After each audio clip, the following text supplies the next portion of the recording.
It always does that. Alright, listen. The thoughts and opinions expressed on the StayDownLA Podcast belong to me, K-Stacks to P, and maybe whoever else got the nerve to pull up. This ain't for the overly sensitive, overly serious, or anybody looking to be offended on purpose. If you mad, you might want to log off now. For everybody else, welcome to the StayDownLA Podcast. Let's talk our shit. What up? It's your boy K-Stacks to P, and welcome to another podcast episode.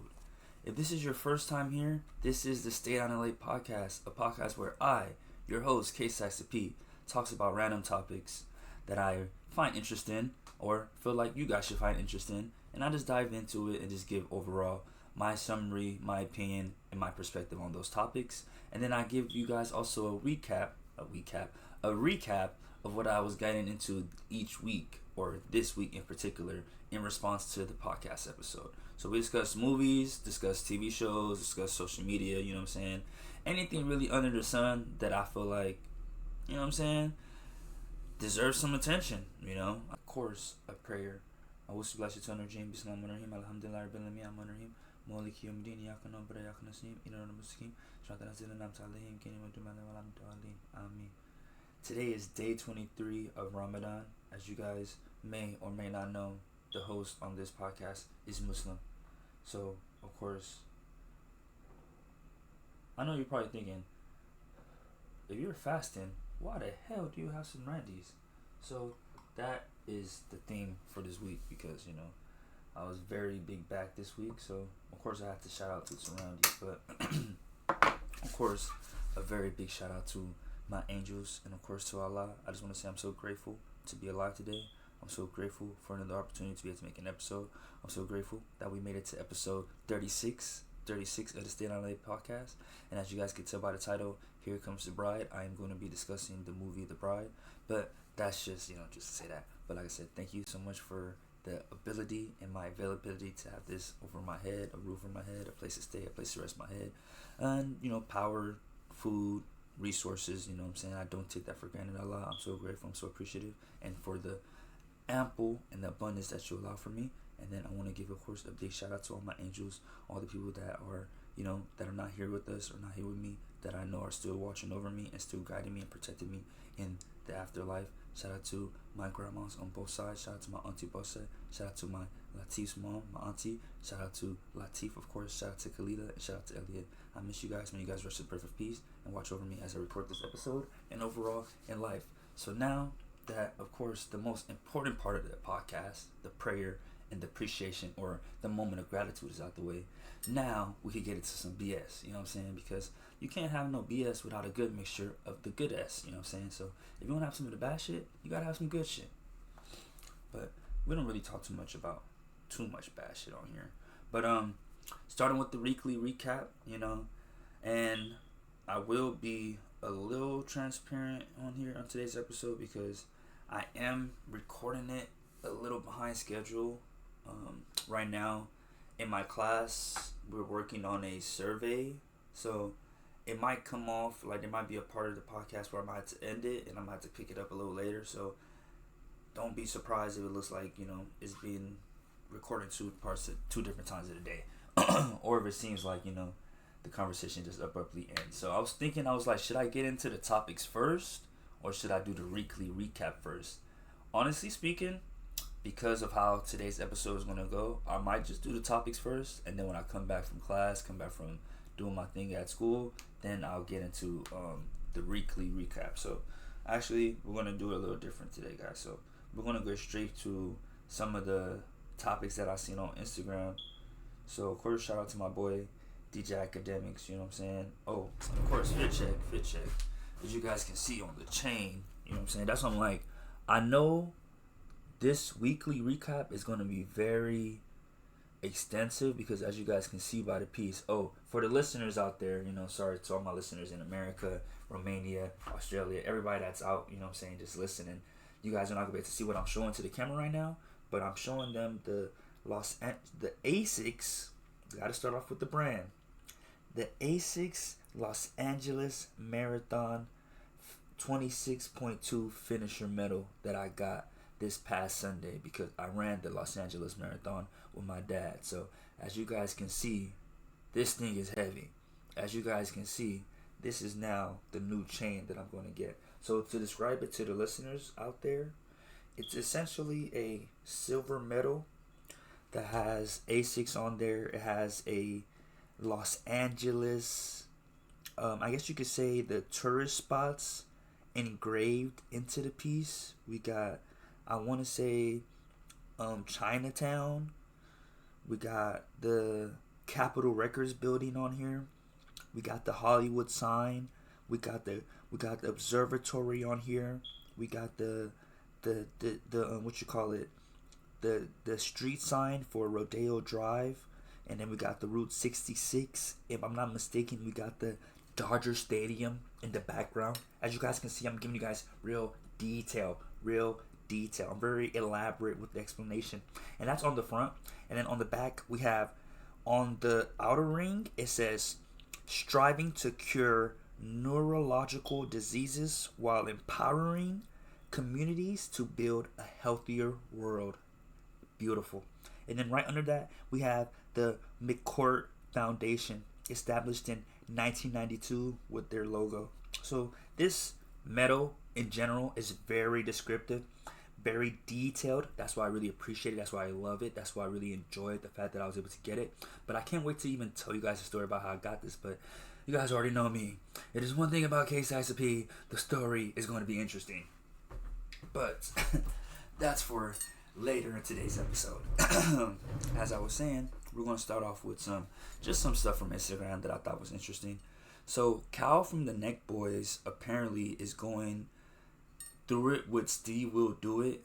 This is not really too much in my expertise, but I was just find it interesting, especially like I said, just overall, just since COVID, how everybody's been, having a lot of money, and then now, since I feel like just the way that the economy is going, we're just seeing a lot of like business interactions like just falling through. A lot of these, I guess, brands, a lot of these people that we thought were cool, not really being cool. A lot of these collaborators, basically not really fucking with each other. I always find that interesting, so I thought this was pretty interesting. I don't really know too much about them, but I always seen the Steve Will Do It. I always seen the Note Boys on Instagram from time to time. So this is what he had to say. And about work with Steve. So there's been a lot said about me online recently and about how things work with Steve and Nelk. So I'm going to be talking about that right now. No personal shots, just the facts. In 2019, Steve signed a deal with Nelk that clearly outlined how he would get paid for merch, brand deals, appearances, everything. So on Steve's personal merch, he received 70% of the net profits. Nelk's 30% was not pure profit. It covered the design, the production, the fulfillment, inventory, everything that it takes to make a successful merch drop. A 70% creator split while the company manages full operations is a very strong deal. So now let's talk about how much money Steve earned from Nelk. So I'm going to pop up something here. It's a year-by-year breakdown of personal cash earnings for me and Steve. So you can see here from 2019 to 2023 how much I made and how much Steve made each year. Over that stretch, personally, I earned just under $3.5 million. Over that same stretch, Steve earned just over $12 million in cash. And these payments were just from Nelk. Steve also did outside third-party brand deals independently from Nelk. In our deal, there was a standard 15% management fee for Nelk on these outside deals. Let's just stop right there, though, before we get any further. Imagine that. You have a 70-30 split. The 30% split with the company includes the production fees, you know what I'm saying? Because like I said, I want to get into making clothes, so I always like hearing this so I can know what mistakes and what things to not do and the things to do. Everything that I keep seeing is just telling me to-dos, not necessarily going to business solo, but just really ensure that the team that I build are with people that I can trust and that are with people that are not, in a sense, too money hungry. Because like I was just telling my twin the other day, I said, I want to be an entrepreneur, but I don't want to be the entrepreneur that's like driven by just trying to have the most money. I'd rather make a product that's really good, is really useful, so that way if I do make a lot of money off of that product, it would just be just a natural result of it. I don't want to be like, oh, you know what I mean? So that way I'm not just saying no BS deals, you feel me? So, but I thought that's interesting. Just alone, this guy made already under 3.5 million, but the Steve Will Do It guy made 12 million, and this is just from Nelk, boys. That's a lot of money. It's a lot of money. But I chose not to enforce that percentage on several major deals. On those deals, Steve kept the full 100% amount. So the reason I earned less than Steve during that time is pretty simple. The money had to stay in Nelk so we could keep shooting videos. Shooting these videos was not cheap. You have the production, the filmers, the editors, the travel. All that required real capital. When we were traveling through Europe with 15 people so we could shoot, edit, and upload a video every single week, the Airbnbs, the production, the travel, that stuff was not cheap. If the money didn't stay in the company, then these videos would not get made. So as the owner, it was my job and my priority to keep the money in the company and pay the people that made the content possible over taking more money personally. So let's talk about Steve's equity in Nelk. First of all, equity means ownership. It's not monthly pay. Equity becomes valuable as the company grows and eventually sells, goes public, or becomes extremely profitable. It's pretty much a long-term bet on the future of the company. I explained clearly what the equity meant to Steve, and I gave him 10% of the company, and he also chose to invest $500,000 for an additional 5%. At that time, nobody, including me, was taking extra owner payouts. The structure of the company didn't change because Steve became an owner. The money had to stay in the business if we wanted to pay the people that made the content possible so we could keep making videos. I explained to Steve that equity is long-term and it could pay off over time and it's not immediate cash flow. Over time, Steve made it clear that he preferred immediate cash over holding ownership for a potential long-term outcome. So, we returned his $500,000 plus $50,000 in interest. Like I said earlier, there was a 15% management fee on Steve's outside deals to Nelk, and as Steve's business grew, he wanted full independence and no longer wanted to do any type of revenue sharing with Nelk. At his request, we agreed to that structure and he no longer held equity in Nelk. That meant that Nelk would no longer be able to collect 15% on his outside deals and he would no longer have equity in Nelk. The separation agreement formalized that, we both signed it, and today there are no revenue sharing between Nelk and Steve. Also for clarity, Steve was granted 15% of Happy Dad when we started the company, and he remains one of the largest shareholders today. And when Steve's channel was deleted, I had no control over that decision. I reached out to him immediately and he asked me for advice. I told him the fastest way back would be to handle it professionally, don't escalate things online, and he could stay in Nelk content while things cool off. Ultimately, he chose a different route. That was not my decision and I had no control over it. I thought that the ban could have lasted a lot shorter if it was handled a different way. Those are the facts. That's it, guys. So yeah, business guys being too thirsty for money and they breaking up and splitting up. But it seems to me like Steve had a good deal, and then just kind of like wanted to do his own thing, which granted makes sense, as you grow as a person, as a content creator, you know what I'm saying, you're gonna want your own independence, you're gonna want to like be able to do your own thing. So I could definitely see that. But I don't know, if I'm already making this much money from this nice deal, 70-30, and they handle a lot of this, and I got 15% of Happy Dad, I don't know. Like I said, people don't be really trying to stay cool. But this is one thing that I forgot to play last episode, but now I can play this episode, so we're going topics first. There's something called, you're going to always have a regret. You got to choose what you're going to regret. So let me play it for you guys. I thought it was just so interesting. Married, you will regret. If you get married, you will regret it. If you don't get married, you will regret it. Marry or don't marry, you will regret it either way. In his work, Either Or, Soren Kierkegaard argues that no matter what path we choose in life, we will always... If it glitches on the actual exporting, I apologize, guys. I've been trying to figure out this thing. For some reason, it just keeps like glitching. So hopefully it doesn't go through. But the audio listeners, you guys don't have to worry about that. It's just the visual listeners. Visual watchers. wonder about the path not taken. But he wasn't just talking about marriage, he was talking about everything. Take the job or don't take the job, move to the city or stay put, have that awkward and difficult conversation or keep your mouth shut. Kierkegaard argued that there will come a time, maybe in the cold dark of night or in 10 years from now, where you will look back and think, what would have happened if I had taken that path instead? Most of the time, when we are presented with a difficult life decision, there is a kind of calculation. We might draw up a list of pros or cons, or perhaps trust our gut instinct which inclines us one way or the other. But Kierkegaard is saying that no matter what calculation we pick, it'll always leave something out. Because regret is a necessary part of being an intelligent, free human being. Because we will always wonder about the life that we didn't choose. And so Kierkegaard says that rather than asking the question, how can I avoid regret? Ask the question, what regret can I live with? So I just thought that was so profound because I don't know. I hope I really didn't talk about this last episode because I was really thinking about it last week and it was really on my mind, but I don't know if I ever expressed it or ever played it on the podcast.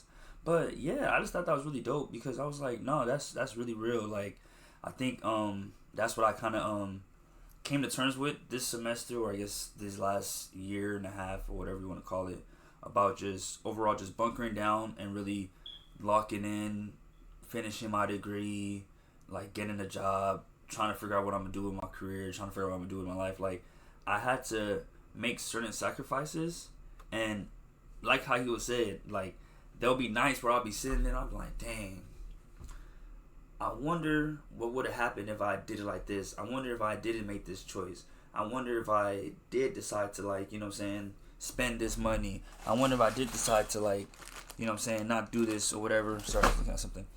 And I always used to, like, think it was wrong of me to have that. Like, I assumed I was under the guise that once I made a choice and it's a good choice or, like, it's a positive choice, that I'm supposed to automatically feel not necessarily vindicated, but I should feel content with it. That if there's two choices, right? For example, study or stay up playing video games. I always assume that if I did the choice of studying, then I'm supposed to feel like, okay, good, like, yeah, I make the right choice. But like how you said, no, I always feel like, dang, yeah, I'm glad I did my homework. Yeah, I'm glad I studied. But dang, now I lost time on playing the game. Like, there's always that part of me because I make content. I be streaming. There's always days where I'm like, dang, like I prioritize my sleep over trying to make some content, and I always feel bad. Like, dang, I didn't make the content. And I was just like, dang, I used to always be like, dang, I don't feel satisfied, I guess, making that choice. But hearing this allows me to put it more into perspective and appreciate it more now, because like how you said, like that's just a sign of being an intelligent human. The fact that you're always wondering how the other choice could be is just a good sign. So now it lets me know that I'm just like how you said, choose the one that I'm willing to regret, which I'm willing to choose the regret that's going to further my goals or push me closer to my finish line. I'd rather choose that regret than the regret of doing something non-productive and it pushed me further away from my goals and my finish line. So I just wanted to put that out there for you guys to also listen to, because yeah, like there's going to be times where you might be doing the right thing, but it might not feel like, you might not feel super duper, excited, you might not be the most like, oh yeah, you might be seeing everybody, like I said, going out, partying, you know what I'm saying, doing drugs, drinking, you know what I'm saying, or just, like I said, just being lazy while you're trying to go to the gym, while you're trying to wake up early and do all that stuff. And like I said, I'd rather regret not having that much fun when I was younger and securing myself a, generational wealth, a solid career, or just a solid foundation. I'd rather regret not being fun, having fun now, so I can have fun later, than having fun now and regretting it later and saying, dang, I should have logged in. I should have been more focused. I should have handled more, because like I said, I feel like, hey man, everything happened at the right time. And it's so crazy. That's what I'm saying. My podcast, I just, sorry, absolute cinema. You guys know me. I love to go on a good tangent. So I just thought about this. I was thinking about this yesterday because I was just really sometimes you get in your head. I feel like the more you grow, the more understanding you're supposed to have. So if you're growing and you're not becoming more understanding, I think you're growing in the wrong way, respectfully. But it's just one of those things where, like I said, it's entertainment, and there's that side of me that's like, hey, I could pop it how I want to pop it, so I feel like I have that right to. But ultimately, I'm kind of just learning to navigate through my own world and make it make sense for myself without having to put myself to certain, like, I guess, expectations and stuff, so that way I could really just expand and really grow how I want to grow. But I said that to say that, yeah, I was just thinking yesterday, I was like, man, like, I do gotta give a shout out to certain people because, really things happen for a certain reason, and things happen at the right time. Because even when I was just thinking about the school thing, I was like, I really was taking a break, or not taking a break, but I wasn't even trying to get it, and there was really a part of me that was kind of like imagining a lifestyle where I didn't get my degree and I didn't go back to school. And shout out to the person that helped me. I was gonna name drop, but I'm not gonna do that because we don't gotta give people no clout. You know what I'm saying? I'm not gonna give nobody no clout on here no more. Y'all don't deserve it. If you want some clout, you gotta come and sit on the couch. If you want some clout, you gotta come and sit in the, sit in the spotlight and actually be on here.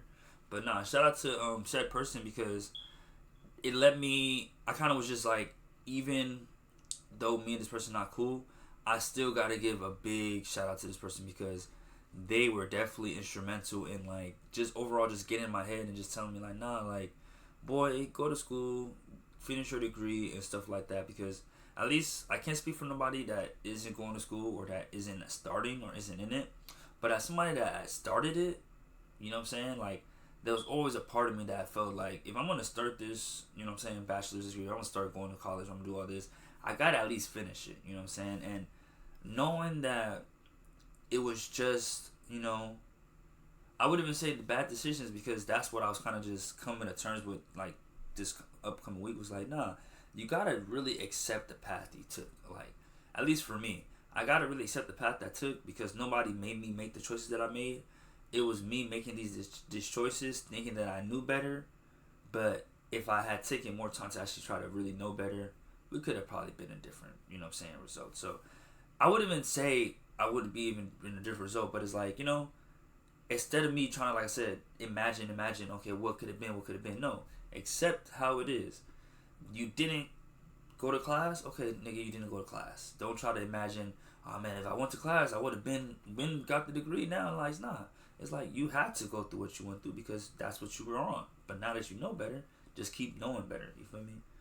Because, like I said, now that I'm on this, it just makes sense now for me, like I said, to keep going to class and to be like, okay, not be outside too much. Because I did go out this weekend, but it was funny because even with that, I remember seeing a video. It was like, oh, if you want to, I guess, have the best way to, like, drink or do or, like, have fun, if there's 4 weeks in a month, only go out one weekend and, like, go get crazy that one weekend, but then lock in for the other weekends and you'll be good. And I was like, I kind of did that, and it was cool. You know what I'm saying?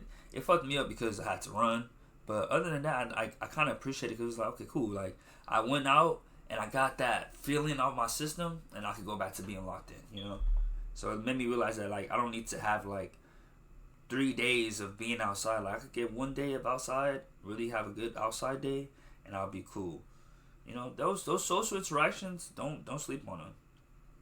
But I wanted to play this clip about this doctor that said, what's his name?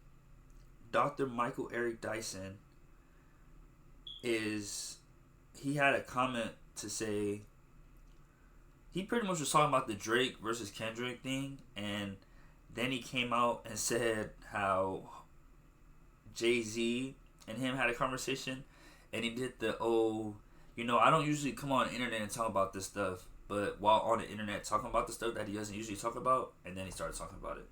But this is what he was like, this is what he originally said, and then I'll tell you guys what he said that Jay-Z said. album Damn that won the Pulitzer Prize. I'd like to remind the acolytes of Mr. Lamar that he says, I ain't black, don't call me black no more, because he was in the black Hebrew stuff. And Drake said, light skin but still a dark N-word. So I'm saying, that's your God? So to me, yeah, that's, what did he say? You're not a colleague, you're a colonizer. What other figure in black music has ever been called a colonizer? Because he experiments widely with music. Kendrick, who put you on tour first? Oh, it was a guy named Drake. So this inability to not only have gratitude for where you came from, but to understand blackness is far deeper and more exhaustive than any one nationality or race or people. And they're trying to de-black Drake, right? Oh, he's not really black because he grew up in Canada, I grew up in Compton. Bro, you're reducing blackness to Compton? Did you not know that black people fled America going to Canada to escape the iron tyranny of enslavement? And he ain't black. His daddy is black. He went to Memphis every summer. The Memphis Horns fill his music, the first albums Drake made. His grandmama babysat Aretha Franklin. Really? And his uncle is Larry Graham from Sly and the Family Stone. How much, what black card he got to show? Kendrick as genius, but not Drake, right? Drake is commercially viable. He's a monster. He sells records. But is he as deep? There's a genius to that, though. Oh, come on, bro. You understand that. Yeah, well, Punch basically replied and said, it feels like things said in songs touch Dr. Michael Eric Dyson personally. Which is funny because, like I said, I don't know. Sometimes when people be trying to come for Kendrick, I just be like, dang, bro. What is it that Kendrick did to y'all that makes y'all feel that, like, because I don't know.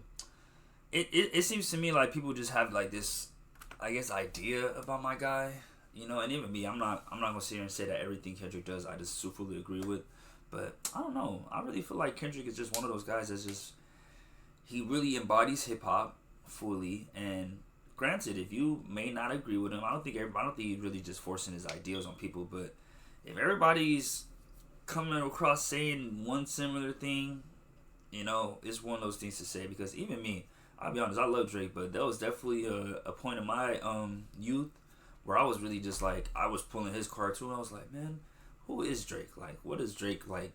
Because I used to be like, man, I was like, how does this nigga do it? I think it was Controller that when he dropped it, and I was like, this nigga got the Nigerian accent, and you know, like I said, I wasn't that experted on doing research behind music and stuff, but I remember seeing Controller or whatever song he was doing where it said featuring Wizkid, and then when me and my mom when I heard that Wizkid was only on the chorus, I just felt so played. I said, I know this nigga Drake did not say, like, I know he didn't use Wizkid as, like, to get attention, to garner attention to the song from the Nigerian community, just to not give my nigga Wizkid no shine, because I feel like that would be such a good look for Wizkid had he been on a feature with Drake. Like, oh, crazy. So when I seen that, when I heard it, I'm like, Wizkid's only on the feature on the chorus. Where he's like, back up, alright, it done it. Dang, hold on, I'm gonna find it. I'm gonna find the song, but it's Drake featuring Wizkid, and it's yeah, Wizkid and Kyla, One Dance. I need a one dance. Oh.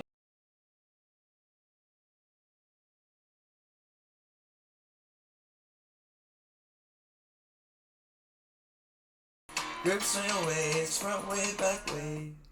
Oh, my dad is calling me, guys. Oh man, this is the lifestyle.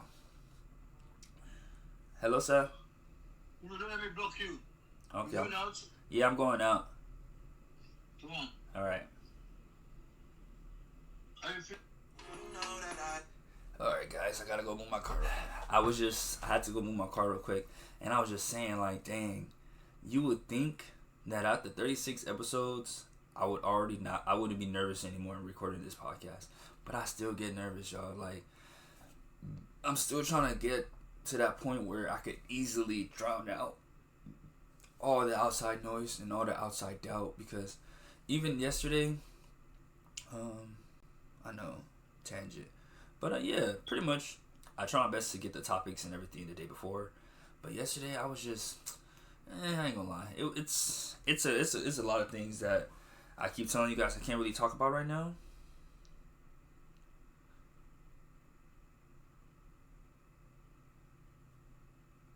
Hold on, guys. Dang.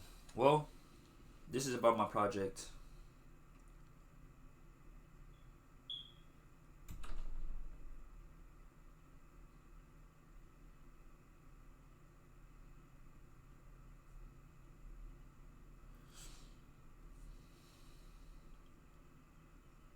Okay, so man, I'm so sorry, guys. My bad. Sometimes school and when I'm reading, I forget that you guys need to hear what's going on too. But pretty much, I just got an update from my lab group that one of our members isn't going to be able to make it to the meeting today, which is no problem. That just means now I gotta go buy some Dum Dums. Those are like little candy lollipops because we're doing, like I told you guys, we're doing surveys. So pretty much the last, man, it's so weird. It's like I try my best to separate the weekly recaps and the topics, but they're so intertwined. It's hard for me to not get into one without the other. But like I was saying before I went outside, when I heard WizKid on a Drake song, but I didn't really hear WizKid in the way that I expected to hear WizKid, I felt played. I felt like Drake, like, it's one of those things where, oh, all the shit they be talking about you, I believe them now. Like, I was like, oh, this guy do be, like, taking niggas' sounds and don't be really fucking with them. Because at the time, I was just like, bro, Drake, this is WizKid. I was so hurt, bro. I was so hurt because I really feel like WizKid's my brother. Like, ask my parents, I really feel like WizKid, that's my dog. So when I seen that, I said, bro, I told niggas WizKid was the best Nigerian artist. Like, I wasn't trying to say WizKid was better than any other artist on some shit like that, but I was always just, I don't know. I always felt like when Olamide came out, Olamide just like skyrocketing. I was like, damn, like, I hope niggas don't, like, to me, like I said, I was just like, it's WizKid, man. When I think of Nigerian artists, I think of WizKid. So I took that as like, this is proof that I told you guys, like, look, WizKid, he made it to the States now. So stop playing with my boy. So when I heard WizKid only on like the chorus, let me see. I'm trying to make sure that, yeah, here it is.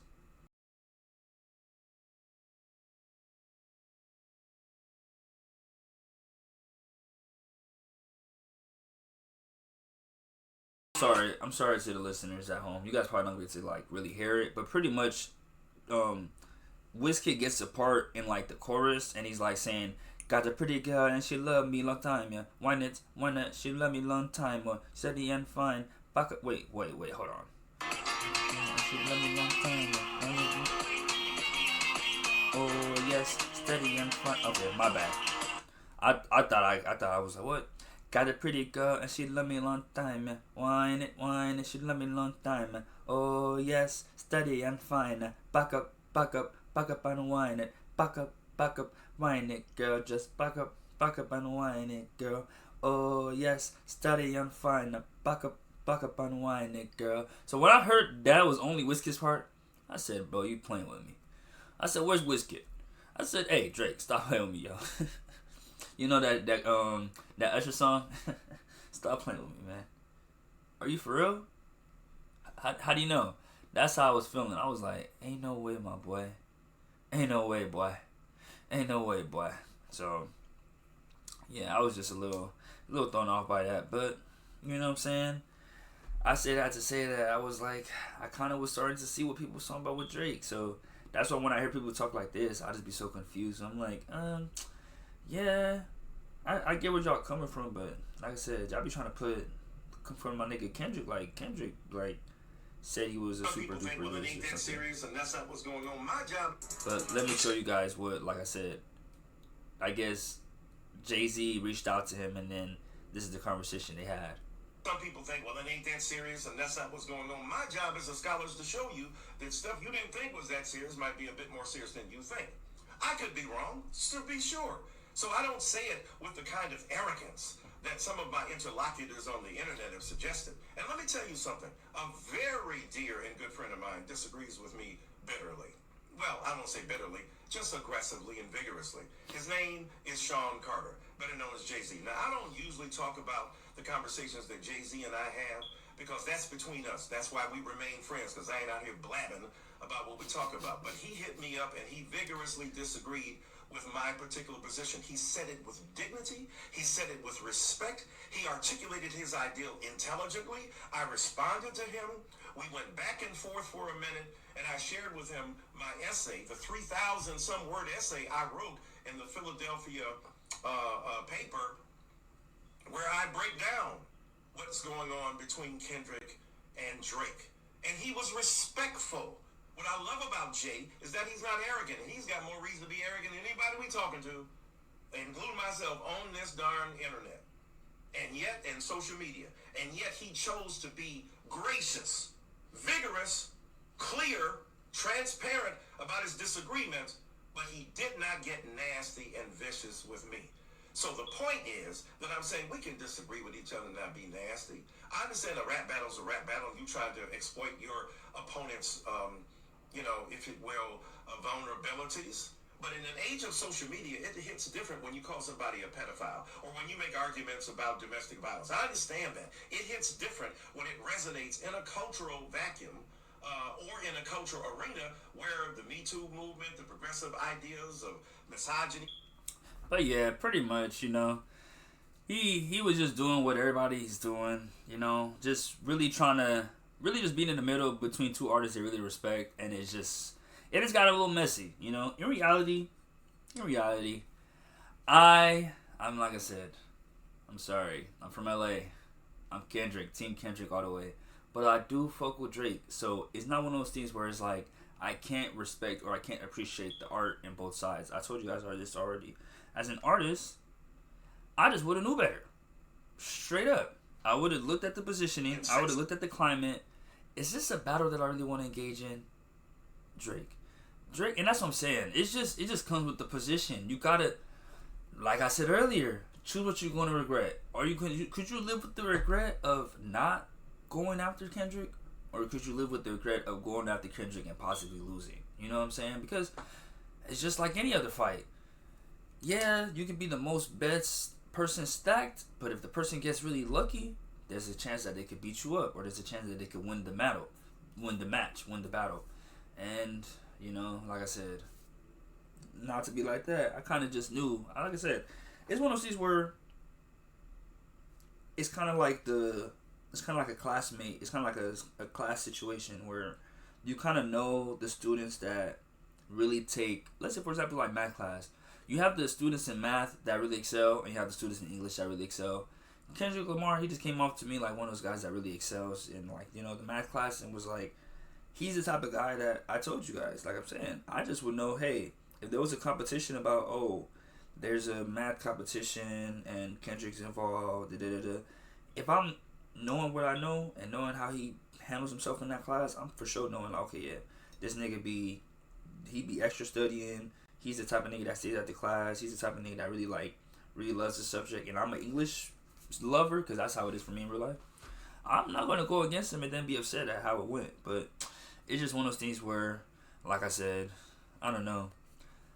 I feel like we've seen how Drake behaves when he wins, and nobody really has an issue with it. So I feel like it just sucks how, when Kendrick wins now, they're trying to put all these stipulations, and they're trying to make it to seem like, what Kendrick said is going too far, when it's like, bro, the point of a rap battle is to go too far. I don't know. Like I said, that's why I started, like I said, with my entertainment, I started thinking to myself, I said, man, I know I'll be trying to be on here, be super duper politically correct, but it's probably not gonna, you know what I'm saying, it's not gonna be as fun either if I'm over here taking everything too seriously, like I could have a little fun, I could talk a little shit on here, and know better, you feel me? I feel like it's all about what you actually execute and actually what you behave on, one thing you could say is one thing to do, but that's that with the whole Kendrick Lamar, Jay-Z and thing.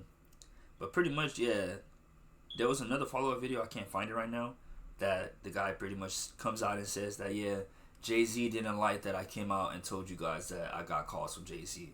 And he was saying how, he doesn't normally do this, and that the main reason that even when he did it, he felt some type of way. And I was like, that's what sucks with this day and age of internet, right? You can't win for losing. You know what I'm saying? You come out here, you're saying, yeah, you know, I normally don't do this, and then you do it, but, you know, you're just trying to just prove your point. But then sometimes you realize the best thing to do is just to shut up. It's just to shut up. And then I truly feel like it's not even that you necessarily gotta shut up or you kind of not say nothing. But like I said, you gotta really, if you want to speak your mind, you gotta speak your mind somewhere where you're not gonna get too much pushback, or where you're gonna get the pushback at, you're not gonna give a fuck about it. Like I said, with me on my podcast, where's my chopstick? If someone come on here trying to, like, I guess, disagree with me, we could disagree, we could discuss it, but it doesn't really matter, you know what I'm saying, because this is my platform. But if I'm on Instagram, I'm not going to be on there trying to go too hard, trying to convince somebody, because it's like, bro, this is Instagram, bro. You got it. You got it. But if you come to my page, on my Instagram, then that's different, you know? It's just, you got to just learn the battles to pick, and you got to learn when to explain yourself. A lot of times, people don't care. They don't want to hear you out. And sometimes it's just that feeling of, I'm never going to see you anyway, so I'm gonna just die on this hill. Because some people, they don't even really stand or feel how they want to feel, but they just see how hard you go about a certain topic, and they're just like, I'm gonna just disagree with this guy just to disagree with him. You know what I'm saying? And I've seen that a lot of times, and I've been that even, but I check myself, and before I even get to that point, I stay out the way. You know? So it's just one of those things where it's just, you gotta just learn where to speak your mind at, and you gotta learn what information that's private that you feel like is reasonable to bring to life. Because I know I don't mind bringing conversations that I have privately with people, but they should know, you know what I'm saying, it just depends on the conversation. You know, most people that I talk to now, they know I have a podcast, so they should know that, hey, if it's a conversation that's podcast worthy, I'm talking about it. But if it's not podcast worthy or it's private, I'll keep it to myself. You know what I'm saying? I ain't dumb. But I know, right? Even when I was looking at this next topic, cause I know, right? Like when I started this podcast, y'all, I told myself, I said, Caduce, do not be this type of guy that speaks on women's stuff. But sometimes, man, it just gets to a point, man. That's what, like I said, I'm doing it here. You guys come on here, we can talk about it here. I'm not a woman hater, but I am open-minded, and I do notice trends too. Like I said, I'm a psych major, so I notice behaviors and I notice things, and I always find it interesting. So it's kind of like I'm doing my own research study. You know what I'm saying? So that's how we take it. Don't take it as me being messy. Take it as I'm doing research. This is all research purposes. So this next topic I have, and this is nothing to Lil Baby, but we do only know about her because of Lil Baby. So this is Lil Baby's baby mama, Jada Wada, talking about how she has to stay away from certain friends because of how it's going to make her look. And like I said, this is research purposes.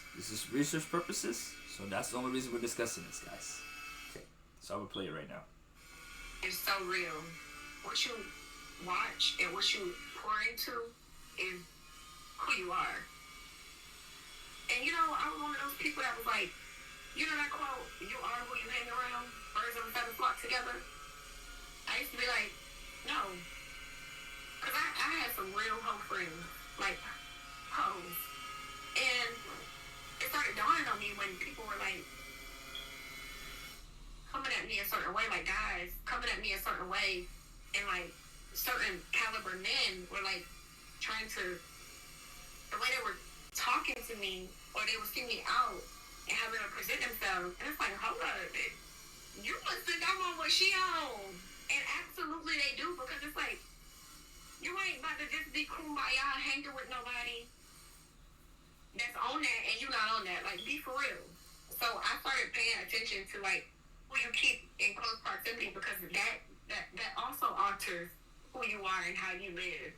So you gotta be careful, and energy is so real.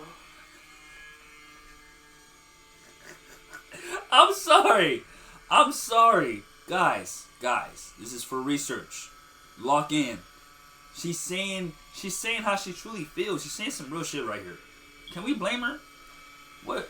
Bro, she just said if I'm hanging out with the 304s, with the hoes, and guys are coming at me, talking to me like I'm a hoe, it's because they think I'm on the same time they on. Wow. Wow. Fascinating. But I don't know, man.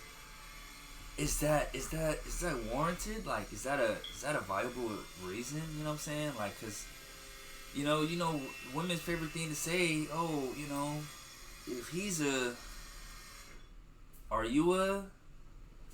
And sometimes, like I said, I don't know, because I'll be honest. Even when I heard it, I said, yeah and no. But I think it just depends on the caliber and the type of friendship you have with these said people. You know what I'm saying? If you are knowing that they're hoes, but that's the thing, right? If you know they're hoes and you hanging out with them, you probably are on hoe shit. I think yeah, that's one of those things where it's like, yeah.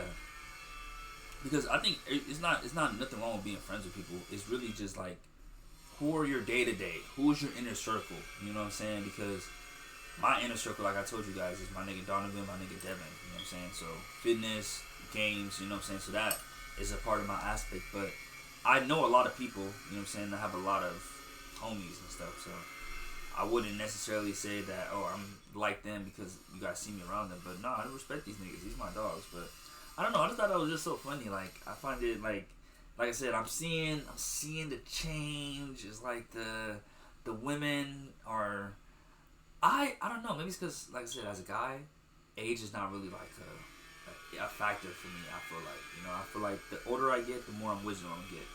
But I always heard like, you know, women really are afraid of getting older. You know what I'm saying? But when they do get older, they start realizing how a lot of the stuff they did was young wasn't right. But I always find it so crazy because it's like, you don't even need to. Sorry, you don't gotta get to a certain age to know that some of the shit that women be promoting is just not right. You know what I'm saying? So it just sucks how, you know, like I said, without sounding like a woman hater, you know, hey, because I'm sounding like a woman hater. Yeah. You know what I'm saying? It's just like, dang, like, come on, sis, like, how about we just cut the chase? You feel me? We just call it spade or what it is, you know. But now she also says she's giving up social media to be closer to God. I don't think you gotta give up social media to be closer to God. Probably just be better on social media. Okay, so as you know, it is Lent season, and this Lent season, I want to be very intentional. Let me take that back, because I mean, when it comes to how people want to do their religion, I can't tell people what to do with their religion, so I take that back. And give up things that actually steer me away from God and getting closer to Him. This is water, by the way. So what I gave up this Lent season was something I always thought to give up. I just wasn't really strong enough to do it. But this year I was like, let's do it. So Monday to Thursday, I am not on social media, which would be considered TikTok, Instagram, and Snapchat. If you know, you know, Snapchat pays me very well, a very cute coin. And I wanted to really fast this Lent season. So I said, okay, let's do it. God has put me in a position to where I can take some time off from making some money. And I like that. Especially if that means I will be getting closer to Him. So, me not being on Snapchat is something that I wake up and like have a little routine with my Snapchatters that we do daily is just very different, but it has allowed me to wake up and before I touch my phone, I intention my hands together and pray.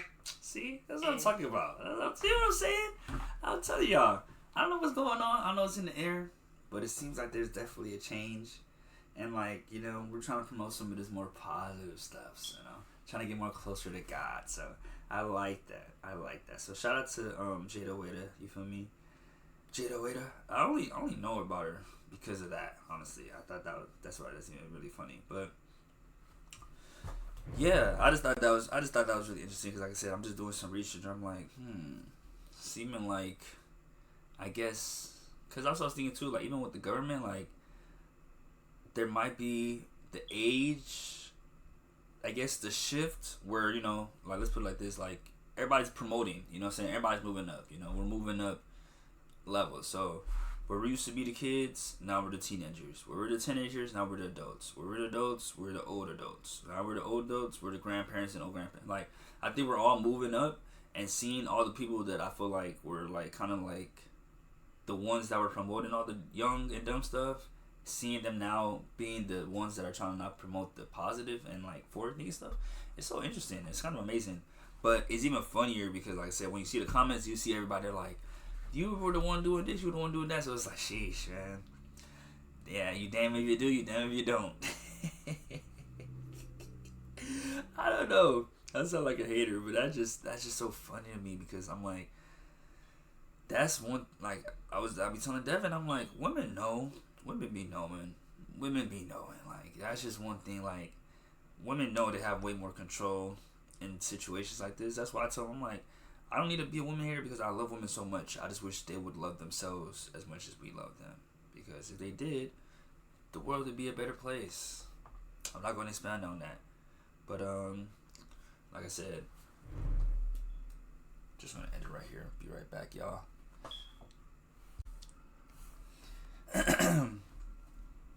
So now, in other news, I just wanted to show you guys what a generational hater really sounds like. Because if you guys know anything about Ebro, he had some opinions about Lil Uzi Vert when Lil Uzi Vert was coming around. And he still seems to stand on what he said. Let's listen. More in the history YouTube. Shout out to the Uzi Vert fans. Uzi Vert be trolling, I be trolling, the fans trolling. It's a great time. But wait, it just resurfaces on the every anniversary? I guess they got a calendar reminder. Something years, pops up in their calendar, they get it popping. It's 10 years, right? What? Though. 10 years for what, though? For the interview. And I think they're celebrating that he's still around and I'm still, I lost a job and he got more money and he's still here and all the things. But I ask you, while his hit songs are going around right now, are you guys highly anticipating the Uzi Vert album? Personally, no. I really like that new song. That song's fire. New song's tough, if I get an album like that, I'm locked in for sure. Okay. I don't need an album like that. So wait, you want the whole thing on that type of time, or if there's an overlapping theme and it's similar to that sound, yeah, I'm in. You rocking with Nick? Yeah, I'm super excited. I think for the most part, Uzi Vert doesn't miss on projects. Eternal Take 3. I mean, okay, big one out of how many? 5 or 6? But he missed on that, right? Yeah, but I said hardly. Okay, all right. I said hardly. But 2 was rocking, though. That's like 2 was rocking. 2 for sure. What about 1? Well, no, 1 was cool. No, 1 is no. 2 was the one that came out that you didn't like. My fault. Yeah. Wait, so it wasn't 3 yet? No, we're not at 3. 2. 1 was incredible. Yeah, 2. All right, so 2 is the one we didn't like. What about this last album he put out, Nick? Yeah, I wasn't the biggest fan of. That's the one. Take 2. Take 2. Yeah. Okay. My fault. I started off with the screw up, so they threw off everybody. Right. Eternal Take 2. Nadeska, you didn't chime in on Uzi. Handle with care. Why? No, because I feel like Nick. I was curious what Nick had to say about this. Why? So it's more his demo. Is that what I mean, I like Uzi and a few records, but I feel like Nick is like the expert. On Nick, you would say for an Uzi Vert fan like yourself, he definitely has been delivering the way you want him to. Yeah, for sure. Like, even I'm just looking at his tapes now, like, even the Pink tape, which was like a mixtape for all intents and purposes, was great. A lot of good songs on there. So I like the Pink tape too. I'm not gonna lie. And he's rock star status, proving me wrong.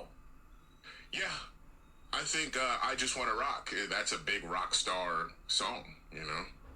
Wait, Stadium you have status. a problem with this? He's not rock star status? Rock star status. He's a rap superstar, but he's not rock star status. But I think, is he a rap superstar? It's the same thing. It's kind of the new thing, man. Rock superstar. It is. No, it's not. Are there rock stars in hip hop? Rock stars aren't even rock stars no more. When we say rock stars, we're usually talking about rappers. I always put it through the Lil Wayne filter, right? Because Lil Wayne was trying to be a rock star. That was what he was doing, you know, with the Martian and all. I think a lot of what Uzi does.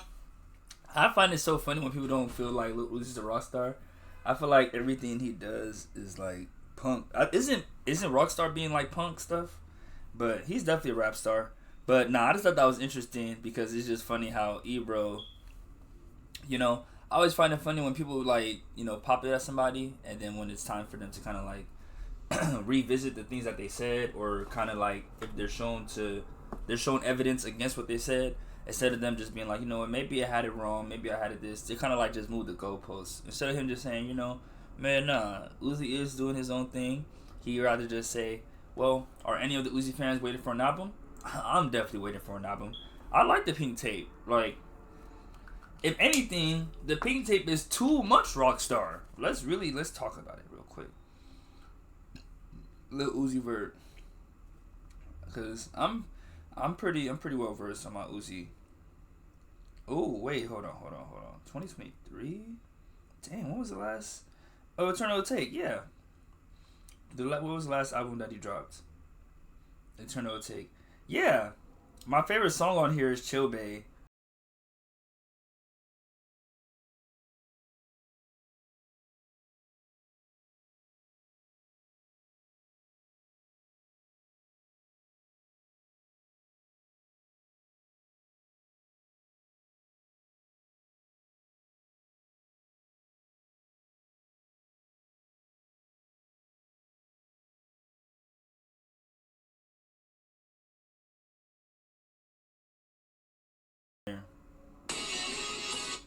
Lightyear is good.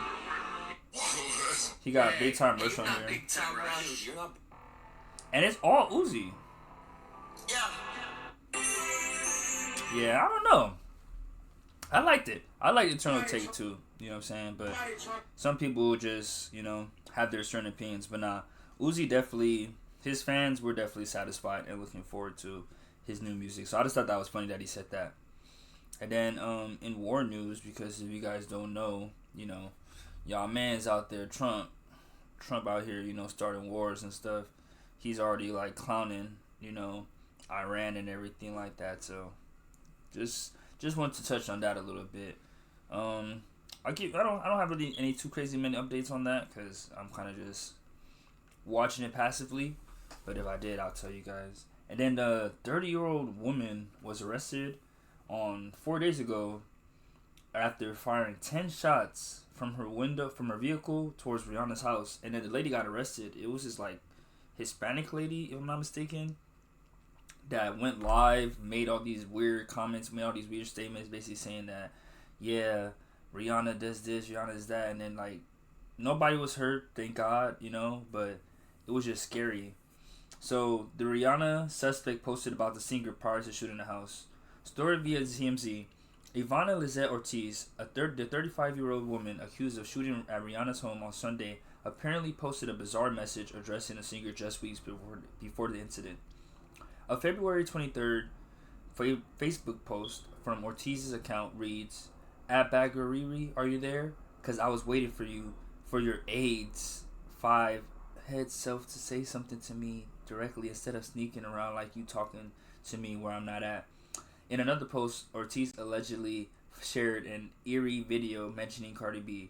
Dressed in what appears to be a blonde wig and American flag shorts, Ortiz records herself speaking into a mirror saying, "You can't F with me, Cardi B. You're supposedly busy right now, but you know who has the cutest outfit tonight? You know who's the cutest tonight? I am." She continues, "I'm the cutest tonight. You ain't doing nothing to me. You ain't messing with me tonight." As we reported, Rihanna was inside her home when several rounds were fired into her Los Angeles area house yesterday. No motive has been immediately discovered, and it's unclear whether A$AP Rocky or their children, Raza, Riot Rose, and Rocky, were at the home at the time. Ortiz was booked for attempted murder with bail set at $10,225,000. $10,225,000. She remains in custody, as she should, because, lady, you're crazy. What are you talking about? You over here in the mirror basically talking to yourself, talking about some, Rihanna, do you notice me? Oh, are you there? Basically, in a sense, like, argue with them. How you have beef with all these celebrities that don't even know you exist? That's pretty scary. So, shout out to Rihanna. I'm glad. Shout out to Rihanna. Shout out to A$AP Rocky. Shout out to their kids. I'm so glad they're good. I'm so glad nobody got hurt. But this right here, this is what they be talking about with the social media issue, with people not knowing how to like differentiate parasocial relationships. Yeah, people get too deep and then they start doing weird stuff like this. So Sorry about that, Rihanna. That you even have to go through that. And Rihanna's head is not that big, so that's weird for you to say that. And then Free Lil Durk, in Lil Durk news, Brian Steele officially submits paperwork to replace one of the attorneys currently representing Lil Durk. So if you guys know anything about Brian Steele, he's the one that helped Young Thug be able to get free. So that's actually really good in the sense of that. And then breaking news, there was a settlement reached between Live Nation and DOJ. So currently right now there's something going on between Live Nation and the DOJ, Department of Justice, because Live Nation has been accused of attempting to, or basically the fact that they've been monopolizing the ticket sales and concert venues has been like a problem for other companies that's trying to like sell tickets or like sell concerts for their cities and for their people. I'm so sorry. Hold on. Let me find out. Oh my God. This whole entire time, I was never connected.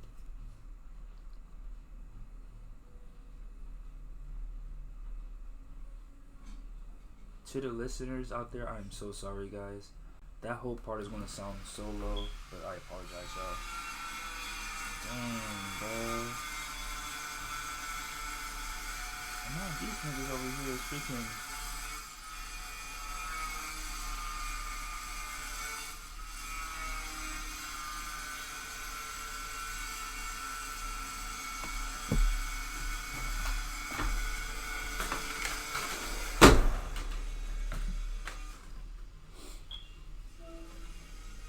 Oh my gosh, why are you recording your podcast? Yeah.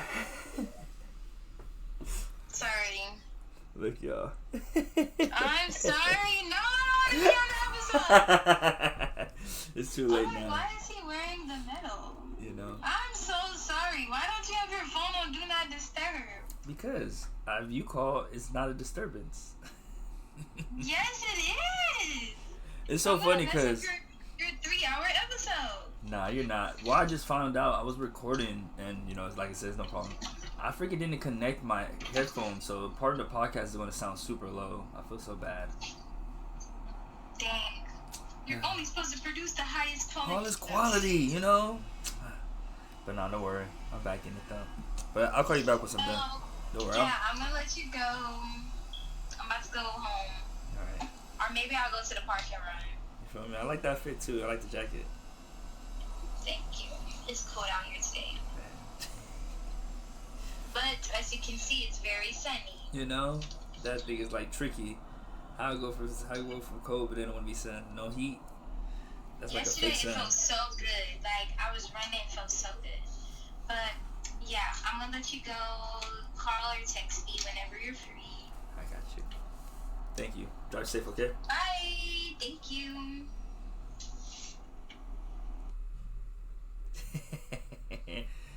Don't worry about it, y'all. Big shout out to Tiani. Oh my gosh. And it's so funny. So back to what I was saying with the Live Nation going against the DOJ, and back to recording it now with the proper sound.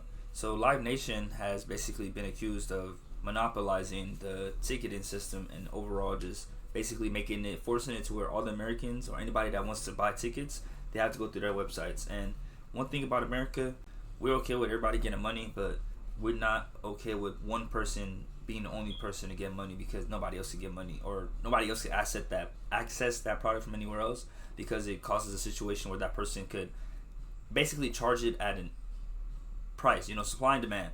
If I'm the only one that has the supply and you guys and the demand is high, I could low-key charge you guys whatever I want. So let's say, for example, I'm the only one that has access to water. If I have access to water bottles and I'm the only one that can sell it, and I know nobody else can sell the water, and you guys have to come to me, I could start charging you maybe $1. But then if I see, okay, I could tax you niggas. I could start charging y'all $20 per bottle of water, $100 per bottle of water, and then what are you guys gonna do? Nothing. So they were trying to, in a sense, stop Live Nation from doing that.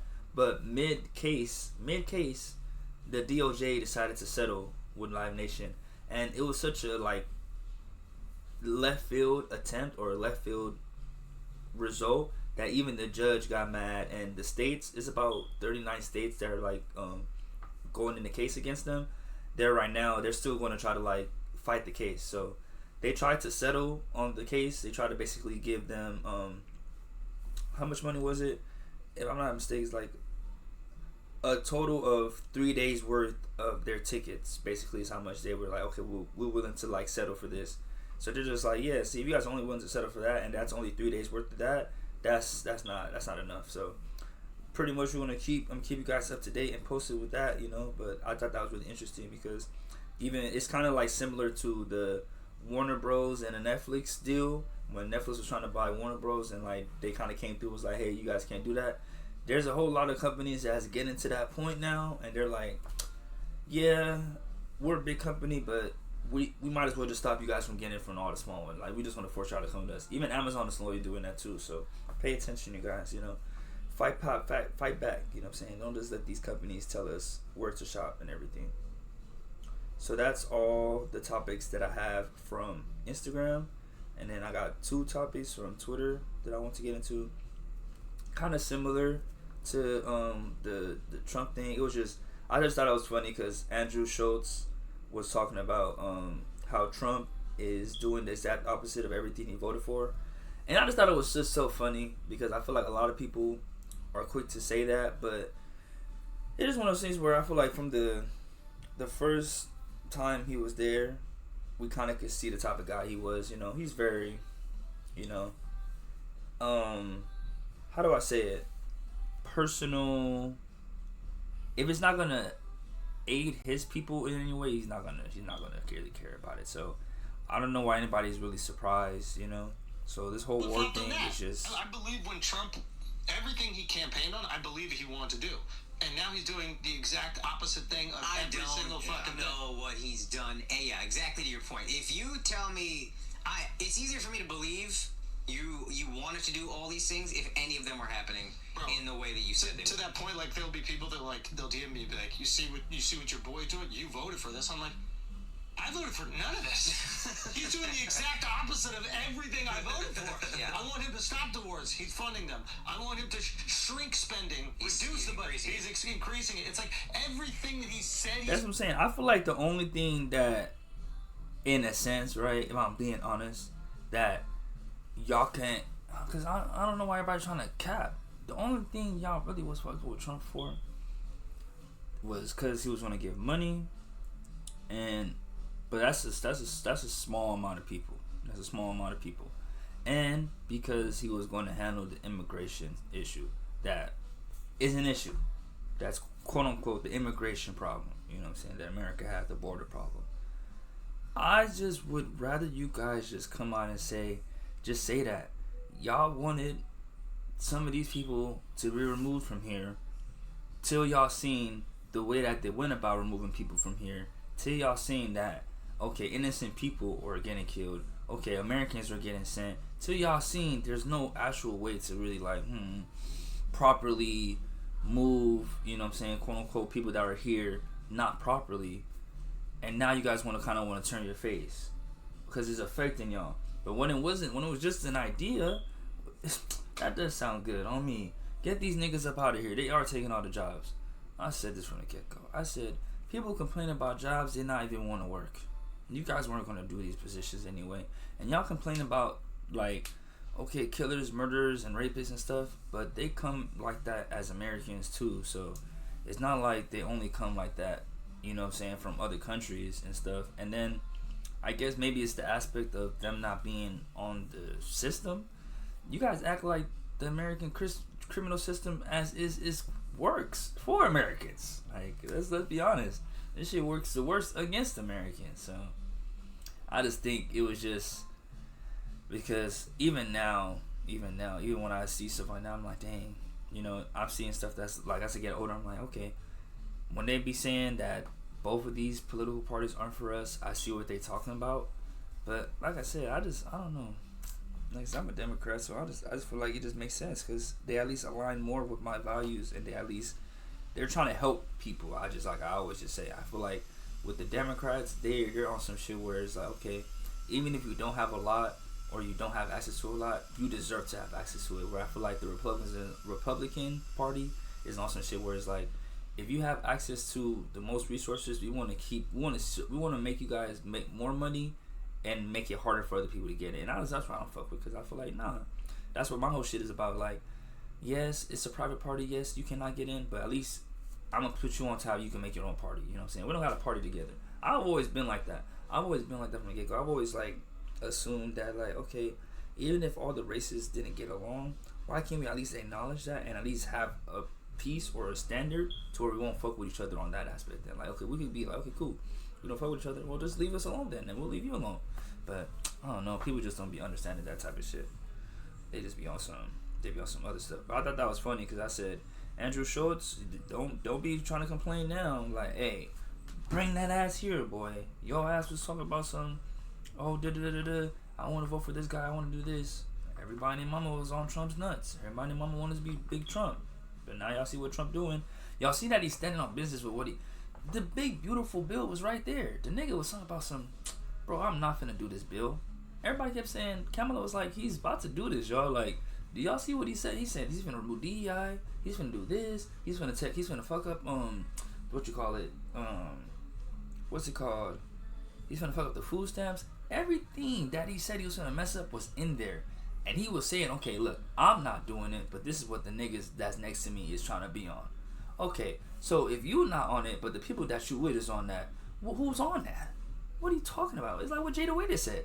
If I'm not a 3 or 4, but I'm hanging out with the 3 or 4s, I'm a 3 or 4. So I guess it does make sense, okay? Look at that. We just proved it just like that. So then, in good news, you feel me? In the less messy news, Rockstar Games has partnered with NBA 2K to bring the world-class basketball action of 2K26 to GTA Plus library on console for a limited time. So, starting 2 days ago, because today is March 12th, on March 10th, members on PS5 and Xbox Series XS, we got access to the entire game, plus a special NBA 2K26 GTA Plus content pack. And I just downloaded it yesterday, so I'm gonna keep you guys posted on how 2K26 is. And it just goes to show you guys, sometimes you just gotta be patient. I told the homies, I said, I'm not buying 2K26. I'm gonna just get it for free. I don't know how I knew, but I said I know one day, this game is gonna come out for free. What Martin Luther King say? One day, little black boys and little white girls are gonna hold each other's hands. I don't know if we're getting any closer to that, but man, we trying, man. But nah. Oh my gosh, bro. And it's so funny. Okay, it's just this is the last thing I'll speak on from Twitter, and then we'll get into my weekly recap, and then I'll get into the review for The Bride, and then I'll tell you guys what I thought about the most recent episode of Jujutsu Kaisen and the Darwin incident.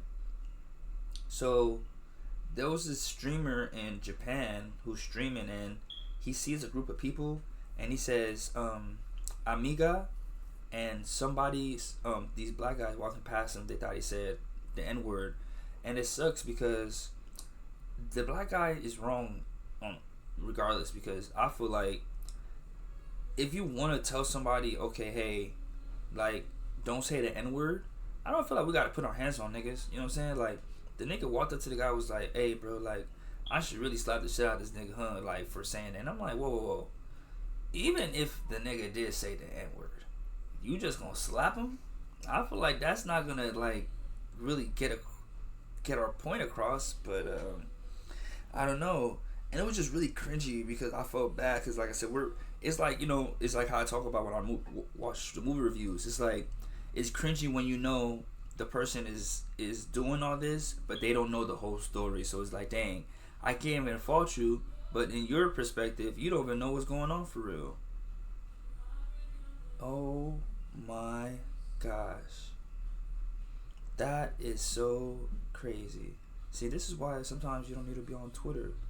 I'm not even going to talk about it, because I feel like if I acknowledge it, it's going to make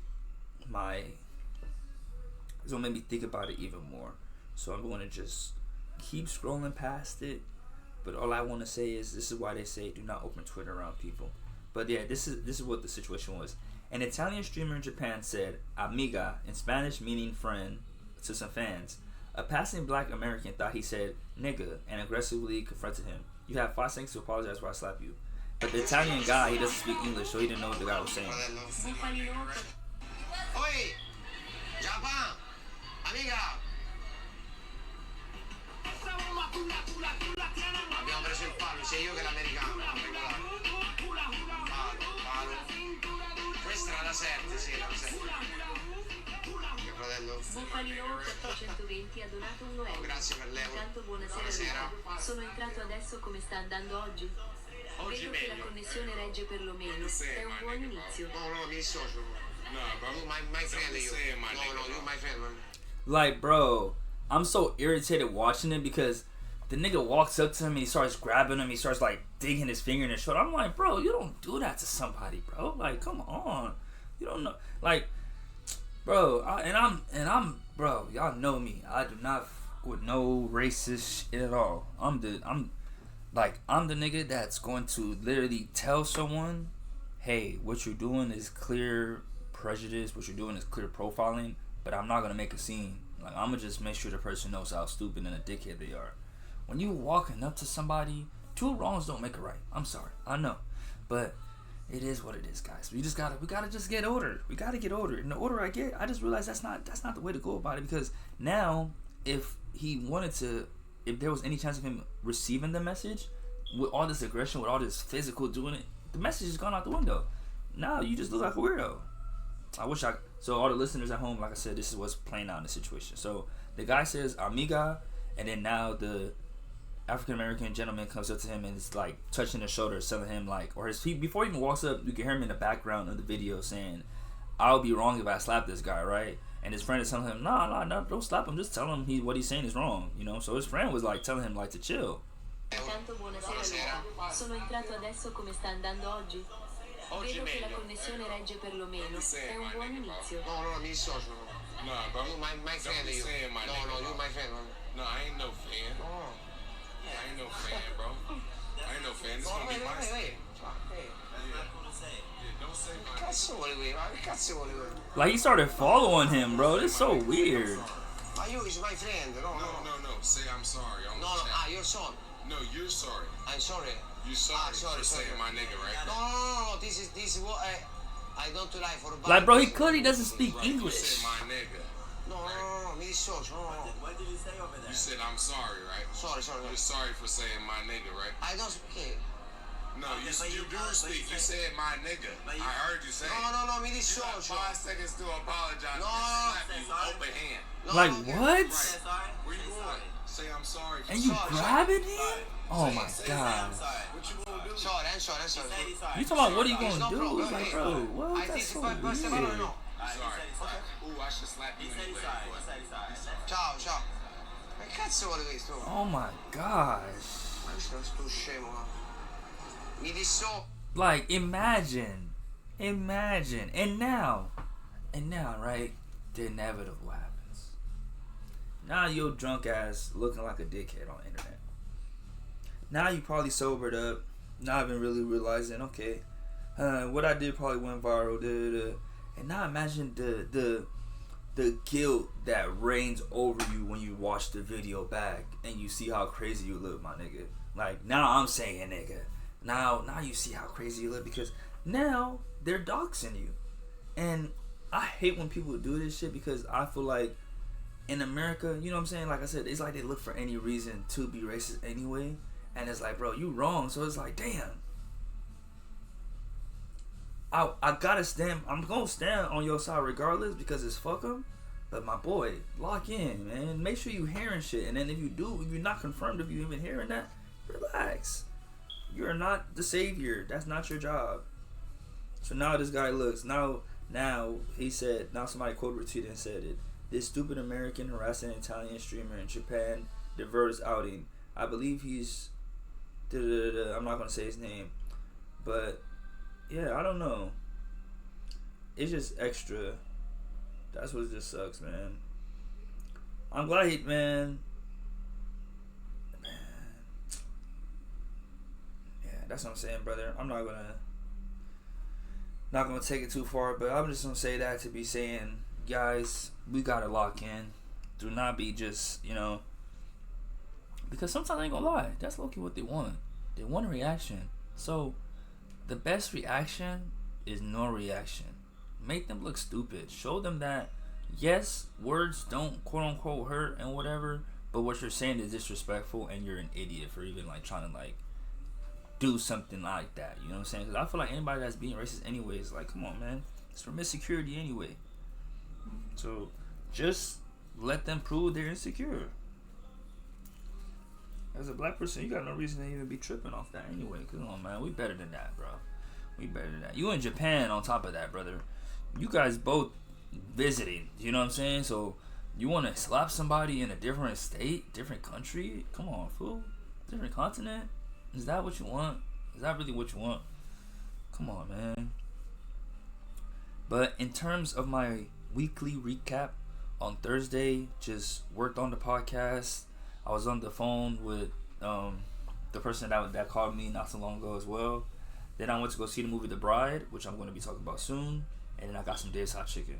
I was trying to try the Dave's Hot Chicken mozzarella sticks, because if you guys know, Dave's Hot Chicken just dropped some mozzarella sticks. But all the mozzarella sticks were sold out by the time I got there.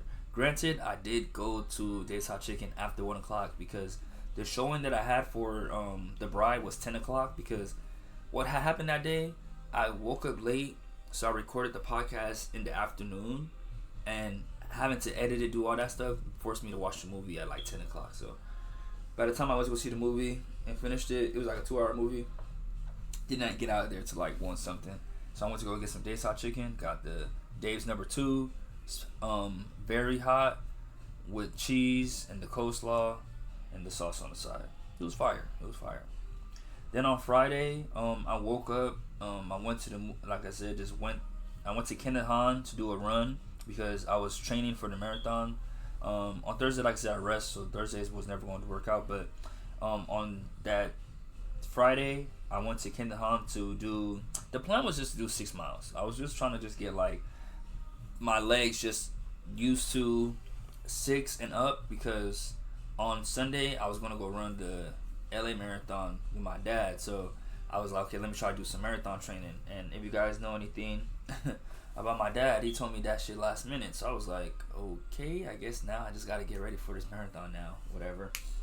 So that's what I was saying in last week's episode. So eventually, I went to the Kenneth Hahn. I did 8 miles. It's so funny because as I'm running, I had to use the restroom. I ain't gonna lie to y'all.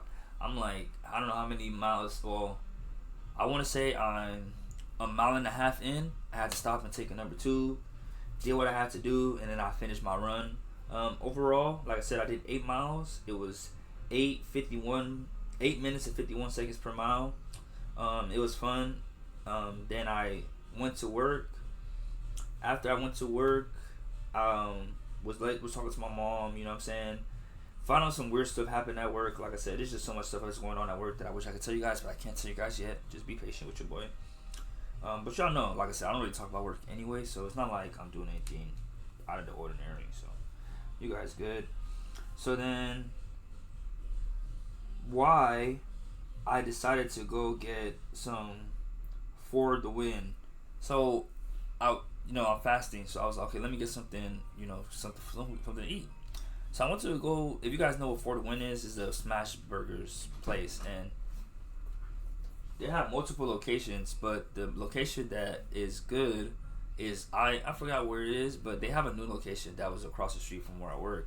So I was like, okay, cool, let me go check it out. Why, when I went to go check it out, I'm recording.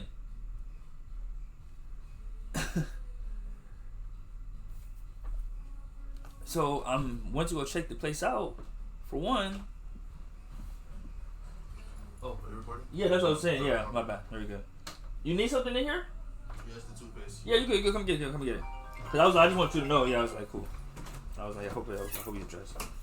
But yeah, I went to go For the Win, bro. For one single burger, $9. Guess how much it costs to be a double? $3.50 for one patty and cheese. And then it's like a fake Five Guys. It's like you can add on other toppings, but each topping is like $1. The ranch or the sauce on the side, $1. The stuff 75 cents. my total came out to like $32 on 3 items. 3 items. I got one single, one double, and the only reason I usually get 2 doubles. The only reason I didn't get 2 doubles is because that'll be $11. Well, bro, no, $12, bro. $24 for just 2 burgers without the fries. And it's even crazier because I only got the fries because I was like, I didn't want to get back in, and when you eat, I don't know what it is. For me, when I'm eating a burger, I just gotta have fries with it. Speaking of burgers, speaking of fries, make sure you get the Five Guys app. They have the buy one get one free deal. I got that on my list like back to back. Is it? I think it's still today. I think the last day is today, if I'm not mistaken. Let me check right now. Yeah. See, free Five Guys till. Let me check. Five Guys is giving away free BOGO burgers starting today till March 12th when you order online using Oh yeah, for sure. For surely. I'm going to give me some Five Guys today. Because when I say that's way more worth it, at least with that deal. You know what I'm saying? But nah, hey, I put Five Guys. And then if I'm not mistaken, yes sir, be safe. I love you. If I'm not mistaken, I think you could get the meal with that too. If I'm not mistaken. Anywho, yeah, I went to get some for the win. It was for the loss because that shit was not hitting at all. And I was like, I don't know what y'all think y'all got going on, but this right here, I ain't gonna lie, I gotta step it up. And then overall, I just didn't like the customer service. Yeah, I'm gonna be that extra. I don't care. I didn't like the customer service. Like when I walked in there, they didn't make me feel that welcome. Like it was like, oh, okay. Nobody tried to like come and check. Like you guys are lucky. I already been here before. You know what I'm saying? Y'all lucky. I already know how this thing work. You know what I mean? Because I could have came in there and been on some Karen shit, but like, nobody's gonna help me? Wow. You know what I'm saying? But I said, nah, fuck that.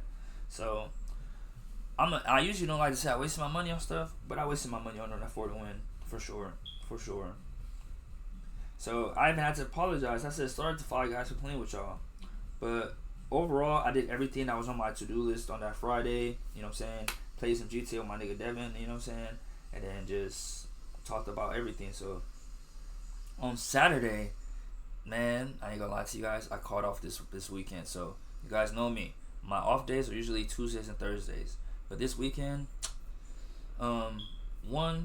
Sunday was a marathon, and because it's the LA marathon, something told me like, nah, take all day off. Like I can't do like the Pasadena half marathon where I run and then go to work because my legs was done for. And 2, I would just need one rest. And then my mom also invited me to a dinner party with her and my auntie. So on Friday she invited me to, or Thursday I guess you could say, she invited me to a dinner party, or I guess you could say Thursday, Friday.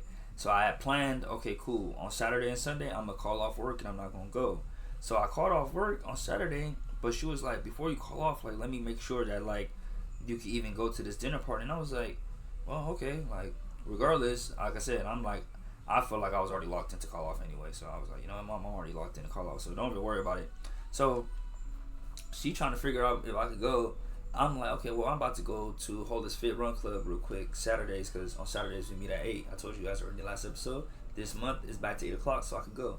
So I pull up to Kenneth Hahn, which it was so funny because me running at Kenneth Hahn on Friday was just coincidental. I didn't know that they was going to also go back to Kenneth Hahn on Saturday. So I thought it was just so funny because I was like, I was just here, you know what I'm saying, by myself, but here I am back again with my nigga Timmy. So shout out to the Hold This Fit Run Club, you know what I'm saying, make sure I say that. And we get there, we get the parking. On Saturdays, the parking is always full. Usually we park at the Houston parking lot, but on the weekends it gets full. During the week it's empty. And it's so funny because the reason I even parked there is because Kenneth Hahn during the week, they don't charge you to park in the parking lot, but during the weekends they charge you to park in the parking lot. So when we're there on the weekends, we try to park there. But during the week, we just park there anyway because it's just convenient, you know what I'm saying, type stuff. So pull up to the parking lot, tell my nigga Timmy. We wait for my nigga Luke and Courtney, and then we start walking into Kenneth Hahn. We go up the hill, and then we head to actual Kenneth Hahn. And then pretty much we do what he says was a fun run, where... yeah, man, it was fun for them because them niggas took off. So we pretty much we did a warm up first. Did some push-ups. Not push-ups. Did some stretches. I did a pull-up. Did some muscle ups, and then after that, we started running, and then we just took off. We did about 3 miles. Let me go to Strava just to show you guys what we actually did. But essentially, it was a fun run on top of a yoga workout, and it was really, really dope. The yoga workout with my ass. I'm not gonna lie to you guys. But yeah, so we did I did 3.19 miles at a 9-minute 8-second pace. Total minutes 29 minutes, and yeah, so at that point I've already done up into that week. At that point I did I want to say I started with 6. Yeah, I did 6 at USC. Then I did the 8 at Kenneth Hahn. Then I did the 3 that day. So then after that, we did the yoga. Shout out to this young, or I don't want to say young, cause like I'm super old. Shout out to Jasmine, this person that I met at the Holistic Fit, cause she was the person that was hosting the next part of the Holistic Fit, or I guess you could say that was partnered up for the next part, because the next part of it was the yoga. So they had an instructor there and everything. They had us get some yoga mats. We all stretched out. And when I say this lady had us working out for an hour straight, doing straight yoga motions, but all in one motion, bruh, I was done for. The only thing that I excelled in during that yoga session was the push-up area, was the calisthenic part. Everything else, I was struggling. My body is stiff. I could barely stretch. She had us doing the chaturanga, downward dog, upward cat, sideward crocodile, you know what I'm saying, the running rabbit, jackrabbit, you know what I'm saying, we was on the floor doing the pulse, you know what I'm saying, feeling the burn, you know what I'm saying, really moving our pelvises. Yeah, it was real. And then when we finished it, she tells us, yeah, so imagine doing that in 112 degrees. 100 and what? Oh no. I remember when somebody was telling me that when they do hot yoga, I said, oh, hot yoga sounds really dope. But I didn't know hot yoga would be 112 degrees. That's too much. I can't do the heat, bro. I can't do the heat like that. I'm sorry. Like, I could do the heat. But 112 degrees? Come on, fool. And I'm supposed to work out like that? Like I said, she had us doing it, and she already told us. She said, oh, yeah, make sure to take your break. Make sure to drink some water. Make sure to do all that if you need to do it. And I'm thinking, this is just going to be yoga. I've done yoga back in high school. I think I can handle this. Boy, no. I kept having to take breaks. I kept having to step, catch my breath. I was like, whoa, this is crazy. I really felt like you know, she was on one. But it's so funny because Holistic Fit kind of like, I guess they had to go. So me and Luke end up staying the whole rest of the yoga session, and pretty much, you know, just started like kind of like being cool with them. It was all girls, so it's me, Luke, and Timmy. We're the only guys. And my shout out to my nigga Donovan, my twin. He pulled up too because he seen my location and was like, oh shit, like let me pull up there real quick. So he pulled up there and he started joining us at the end of the yoga too.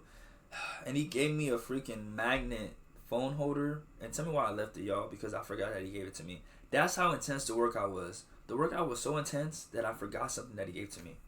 Shaking my head. So after we finished the workout, Jasmine was talking about her birthday plans, and you know, she's really cool. I ain't gonna lie, like, cause me and Luke was already gonna ask, but she already, like, I guess, you know, could just tell the vibe, and she was like, nah, like, let me just ask them what they were doing. So she asked us like, oh, we were doing later, and that if we would be interested in going to her like birthday celebration, which was a spades party. And if you guys know anything about spades, that's really good, because I didn't know anything about spades. I've never played spades before, and I'm not really good at spades. Well, it's not that I'm not really good at spades. I've never played before, so I can't be good. But yeah, I didn't know nothing about it, but she was having a spades party, and I thought that was really dope, because I was like, whoa, somebody my age doing like a spades party, like, like, that made me think to myself, I want to do like a Uno tournament, a spades tournament. Yeah, like a spades tournament. Like, she dead ass. I'm talking about, I left the, so me and Luke, we go back to our cars, we head on home. She sends us the invitation to the event, you know, we're saying we RSVP. and she remembered me too from the last Holders Fit event too. So that's why I was even more like appreciative too. Cause I was like, I'm glad, you know, I found this Holders Fit, because now it's helping me network and make new friends. You know what I'm saying? And y'all know me. I'm trying to have some cool homegirls, because for some reason, I don't know why, you know, the last one ended up how it ended up, but c'est la vie, it's life, you know what I'm saying? I mean, not gonna name drop her, but shout out to her for real, you know what I'm saying? She knows she still has a special place in my heart. And if she doesn't know, when I send her that text message when I graduate, I hope she'll understand, you know, because I was already saying it. I was like, I'm still gonna text her. Like, she's one of those people that, like I was saying earlier in the episode, really was very helpful when I was trying to get back into school. So when I graduate, I already told myself, I said, I gotta give her like a thank you message, you know what I'm saying, on me. But yeah, I was just like, you know, really thankful to the Holders Fit. Once again, shout out to Temmie, because it allowed me to meet Jasmine, and then Jasmine was being so dope. So me and Luke, we go back to our cars. I head home, pretty much just chill for the rest of the day, you know what I'm saying, take a nap. I wake up at 7, and, you know, as normal, I get nervous, you feel me? It's my first time going to somebody's, you know what I'm saying, event that I've never been before. So I'm like, dang, should I really go? I'm like, I know she invited a nigga, but did she really want a nigga to show up? You know what I'm saying? You know how niggas are. I'm like, I don't want to be, I don't know. That's just how I be thinking and shit. I was like, nah, let me see if Luke is going. Because I was like, at least if Luke goes, then I'll know someone there. Because I know her, but like I said, I only know her through this. So I was like, I know Luke more, you know what I'm saying, than I know her. So that would just be, it'll be easier coming in. And plus, she invited both of us. So I feel like it would be more appropriate for me to come with him anyway, you know. So I'm like, you know, Luke, hey man, like, just in case you was thinking about going, brother, I think you should slide still, because I'm finna pull up over there type shit. And he was like, you know what, honestly, I wasn't at first, or it wasn't that he wasn't at first, he had work to go to, and he was like, you know, fuck it, I'm gonna slide. I'm like, my dang it. So I get my landscaping, you know what I'm saying, ready, and then I pull up to, I'm not gonna dox where it was at, but I pull up to where the Spades tournament was at. And it was really cool, you know what I'm saying? Really nice setup. I'm talking about 2 tables.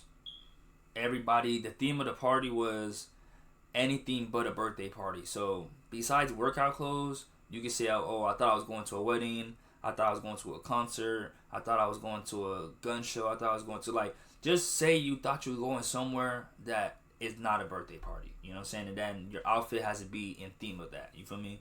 So basically like a costume. And I thought that was really dope. I was saying, this girl Jasmine's really creative.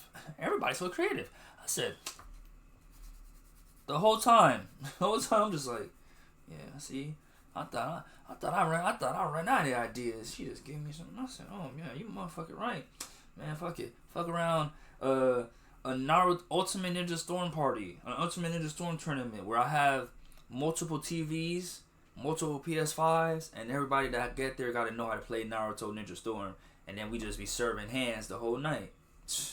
That sounds like a party to me. You feel me? So then after that, you know, we pretty much we play spades, enjoy, you know what I'm saying, pre-game, because it's also a precursor to the rest of the night, which is her going to ballet. Bro, one thing led to another. Your boy ends up with a margarita in his hand, and one thing about a margarita, I'm a ta, okay? So I'm a margarita. So I said, okay, I got some margarita, and I got one in my system. I said, I'm good. I got a shot in my system. I said, I'm gonna stop there. Then I got another shot in my system. I said, okay, chill out. And then I couldn't chill out. But I did chill out. Eventually I got myself together, drank some water, and then we head over to ballet, and ballet is in Hollywood, so you know what I'm saying, drive over there and everything. You feel me? Drive over there and everything, and it's so funny because literally when I pull up over there, I get pulled over. So your boy gets pulled over for apparently making a bad turn. Honestly, I'm still confused on what the officer was talking about, because it's like, so they pulled me over. There's somebody was leaving in the parking spot, so I took the parking spot, so I moved like that. So I already did some. I know I'm already confusing these niggas, but I'm like, I know my paperwork straight. I know everything I got going on straight, so I ain't really worried. So they pulled me over. They're like, hey, license, registration, or like, what you doing? I'm like, I'm just gonna go to the ballet. But on my passenger seat, I had all my landscaping supplies. So they seen on my landscaping supplies, it was like, oh, nah, okay, so how about this? Like, yeah, like we finna. I don't know. One thing led to another, right? They basically was like, okay, license registration, cool. I give them my license registration. Like I said, they see my car, they see what they got in my car. I guess they want to search it or whatever. So one thing I know when these niggas be trying to search my shit, you know, when I got blick on me. So I told them, hey, I got blick in the trunk. And when I told them I got blick in the trunk, they was like, okay, cool. Thank you for letting us know. But they was like, okay, cool. Like, I'm gonna need you to come out the car. So they asked me to come out the car. They put me in the cuffs, and I'm sitting there, or I'm standing there. And I hate when the police officers put me in handcuffs, bro. That should be so embarrassing because I'm a fly ass nigga, so it'd be awkward. So it's like, the police officers got me like this. They're like, okay. They're like, oh. And it's always awkward, bro. Like, I'm always just so uncomfortable. I hate that shit. So they got me like this. They're like, oh, thank you for letting us know that you got one or whatever. So they start patting me down. Start checking my legs. Start checking here. Cool. Then they go to my trunk. They get my, you know what I'm saying? They get my GERB, you feel me? So they get it. So they go do what they gotta do at the computer to make sure that it belongs to me. Once they make sure it belongs to me, they're like, okay, cool. Like, thank you for letting us know. They basically was like, we'll give you a warning for everything else, but we gotta get you on return. So I don't know. Like I said, I don't know what the shit is, but it says they gave me a warning for my speed. They gave me a warning for failing to yield for pedestrian. They gave me a warning for lane straddling. So I'm guessing they was really trying to get your boy.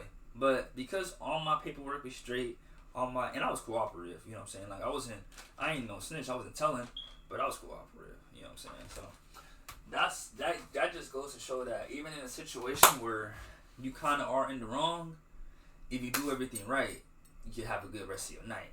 So yeah. When the boys come on y'all, pause. Let's take that back. When the boys come and try y'all, don't do the most. Even if you know you good. Just relax. You know what I'm saying? Do what you gotta do. And if you know what I'm saying, you don't got what you don't need to got, they're gonna let your ass out. And that's what happened to me. So after that, for some reason, like I said, we was originally gonna go to ballet. I don't get to make it to ballet when I see the group of the people that I came with and they're like walking away from ballet, and I'm like, oh, like we're not going there no more. And they're like on some stuff like, I think it was the pricing. It had to be the pricing. So they were like, oh, okay, like we're not going anymore. And then so we kind of like looking for a new spot to go to, a new place, like a new venue. I kid you not, we're walking across the street. This white guy comes up to us. It's a group of 4 of us. 2 guys. No. It might be 5 of us. Because it's 2 guys, 2 girls, and then me. So it's a group of 5 of us. This white guy comes up to us and he's like, hey, I could get you. And I'm still baffled because I had some cash on me that night. And I woke up and I don't see my cash no more. But I don't think I got my cash stolen. I'm not saying that. But I'm like, what did I spend my money on? Because I know that he was like, oh, hey, like, if you guys need a plot, I could get you guys into Station 1640.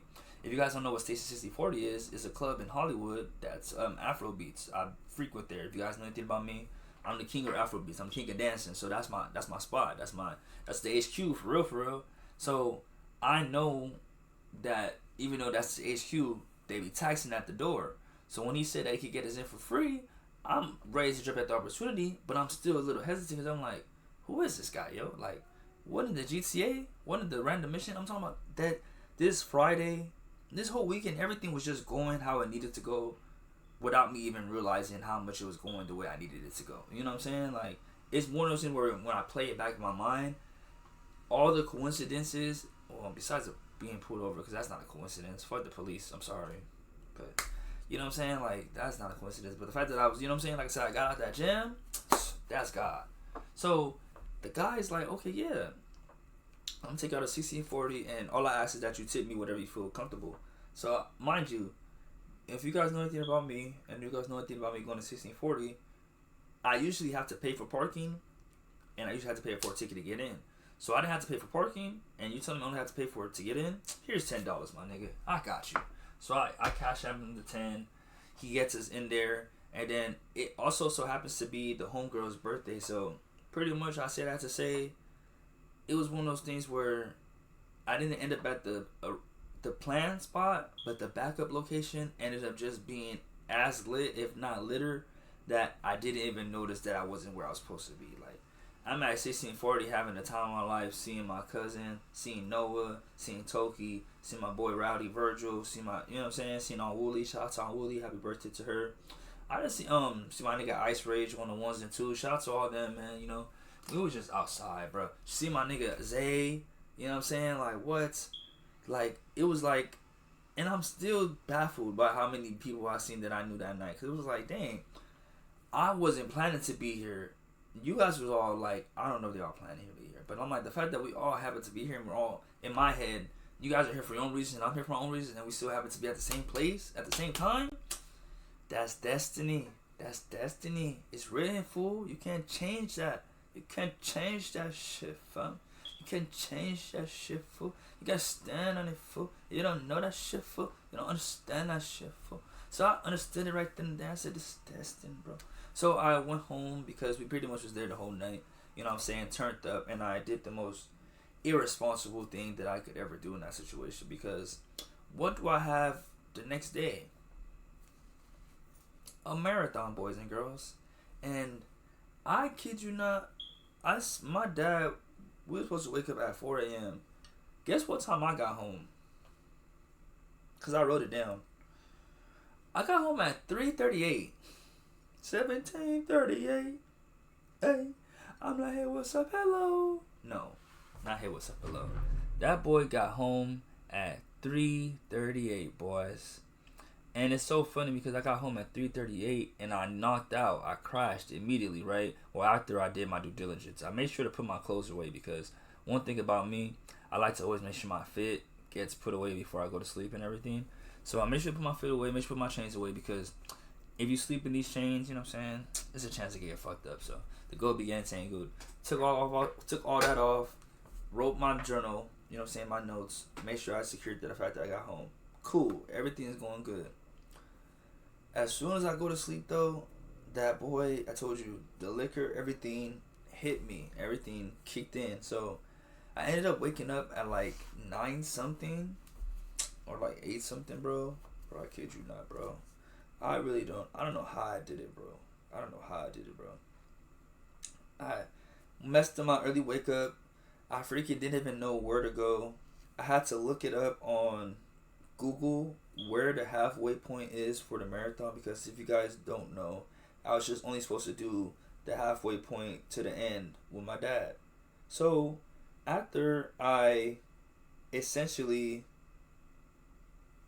do the run with my pops and everything, or after I pretty much figure out where to go, because the place I'm supposed to, I guess the halfway point at, which even now that, like I said, now that I've done it, it's not accurate because it has to be 3 miles before then because where I'm started at and where I finished was only 10. It was only 10 miles. But I was trying to do 13. So where I got to, I pretty much was like, got to the area that I said that I was supposed to go to. Cool, I get there. I park my car. I get my fit together. I start running. Up there because the street is blocked. I see that my dad gave me a shirt and everything. So like I tell you guys, this should be, you know what I'm saying? This should get... Do not try this at home, pretty much is what I'm saying. Do not try what I'm doing at home because I literally see that, okay, cool. There's no security. Niggas is just running. I have the right attire on, and I kid you not, I start running. I just start running, y'all. And I had no plan. I had no idea, like, who I was going to see on the run. I didn't have no idea where I was even going. I just knew, I said, you know what? I told my dad I was going to run this thing, and I told him I was going to finish it. I'm going to just see him at the finish line. Fuck it.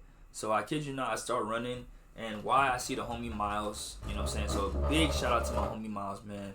This gentleman that I met when I was birthday shopping for my 26th birthday.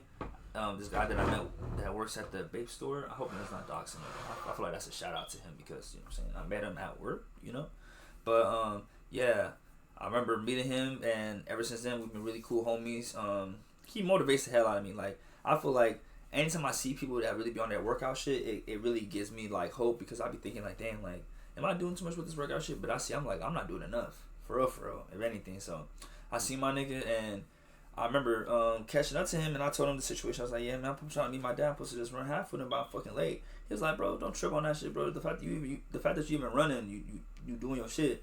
So I noticed that he kind of was like, he looked hurt, you know what I'm saying? Like, not on some shit like that. Because even me saying this is me saying this with the utmost respect to him. Because, like I said, this nigga is strong. So I noticed that, like, his pace that he was going was like a cool pace. And I'm like, okay.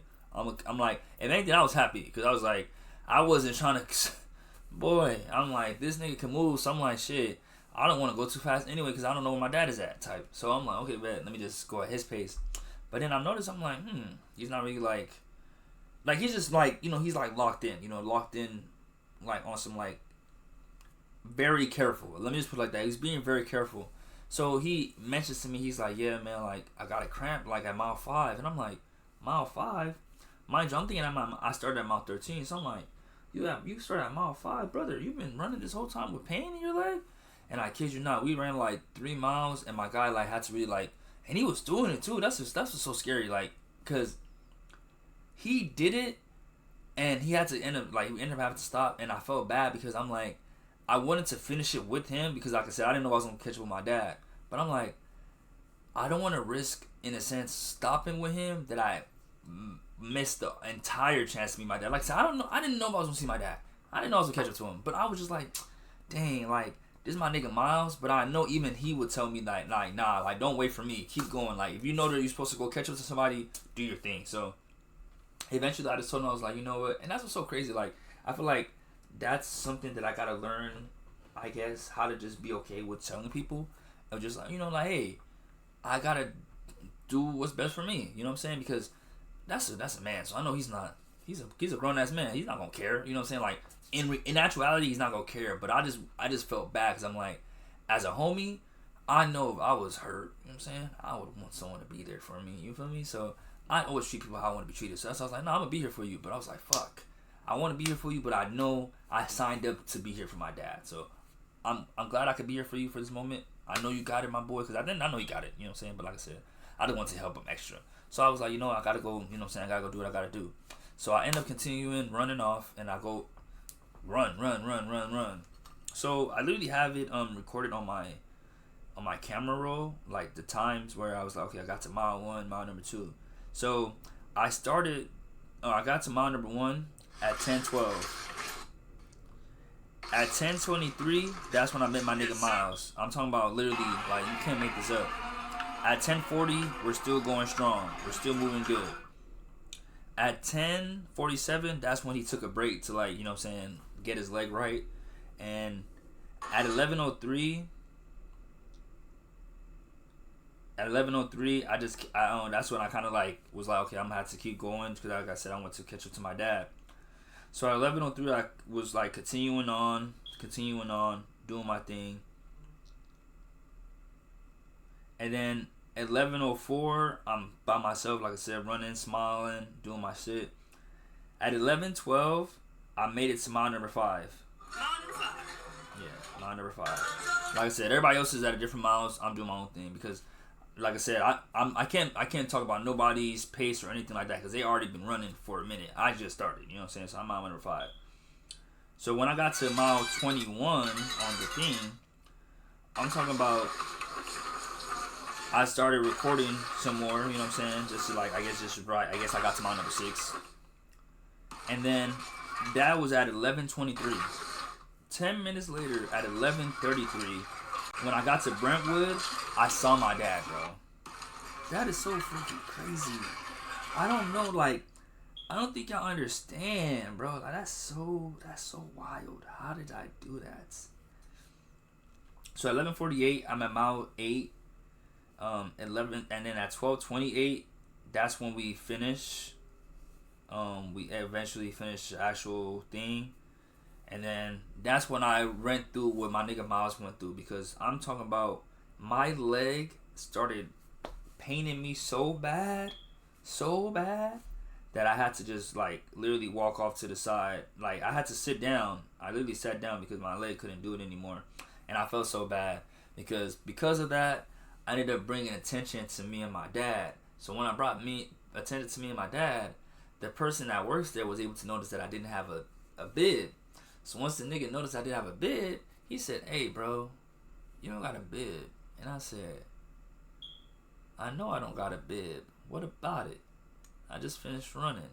How about you mind your business and go about your day?" And he said, Nah. I can't mind my business and go about my day because you don't got a bib. So I don't even know if you should have been running, my nigga. So how about this? I'm going to have you step to the side real quick. Sir, I'm recording right now. Wait, hold on. You need something? Yeah. What happened?